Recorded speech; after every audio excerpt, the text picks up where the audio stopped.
Rejection doesn't always come with anger.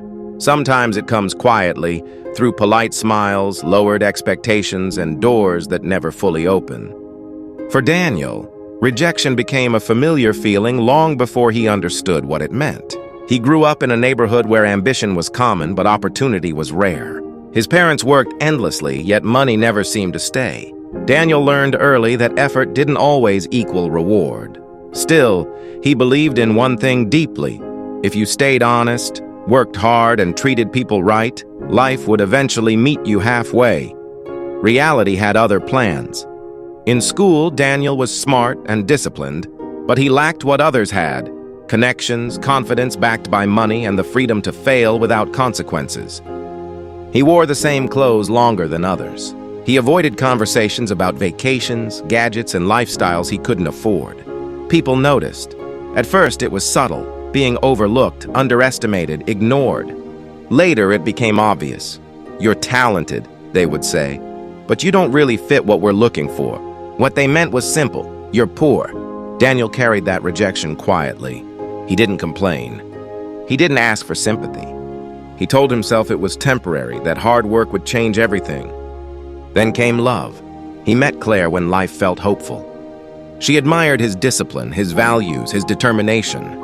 With her, Daniel felt seen, not for his bank balance, but for his character. They talked about building a future together, step by step. But love, like everything else, gets tested when life gets hard. Daniel worked long hours trying to improve his situation. Progress was slow. Bills came faster than opportunities. Meanwhile, people around Claire lived differently.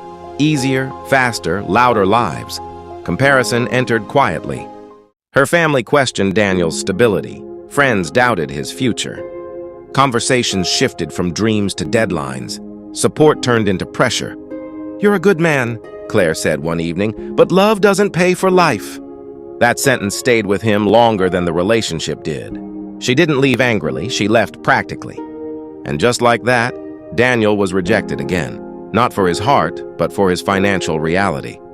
That loss hit deeper than any job rejection ever had. For weeks, Daniel felt hollow. Every effort felt pointless. Every dream felt naive. He wondered how many times someone could be rejected before believing they weren't enough. There were moments he considered quitting, lowering his standards, settling for survival instead of success. But pain has a way of demanding a response. One night, alone in his small apartment, Daniel realized something important. Everyone who rejected him did so based on what they could see, not on what he was becoming. That realization didn't heal him instantly, but it redirected him. Daniel stopped trying to impress people. He started building himself. He structured his days with discipline. Early mornings replaced excuses. Learning replaced distractions. Consistency replaced motivation. He invested in skills, not status. In growth, not validation. Progress was invisible at first. There were no sudden wins. No applause, just repetition. But repetition builds mastery. Months turned into years. Slowly, Daniel's confidence stabilized. Not because he became rich overnight, but because he became capable. His skills sharpened, his mindset matured. His income followed, not explosively, but reliably. Opportunities began to find him, not because the world changed, but because he did. Daniel started earning respect in rooms where he was once ignored. His opinions carried weight. His presence carried confidence. People who once overlooked him now asked for his time. One day, Daniel stood in a place he once thought was unreachable, leading projects, making decisions, shaping outcomes. Not flashy success, real success. The kind built quietly. The kind rejection creates. Looking back, Daniel understood the truth. Being poor didn't break him. Rejection didn't stop him, they refined him.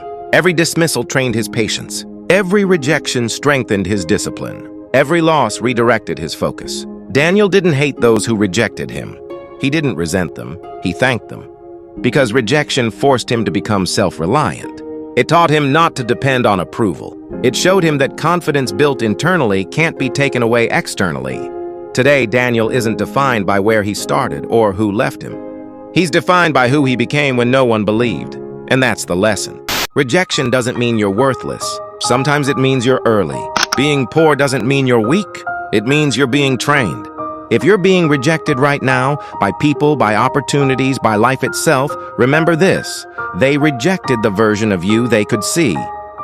Not the version you're building. Your comeback doesn't need an audience, it needs discipline.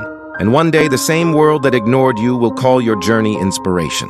Optional engagement, for end screen or description. Like this story, if it spoke to your journey, share it with someone rebuilding quietly. Subscribe for real motivational stories. Comment 777 if you believe rejection builds greatness.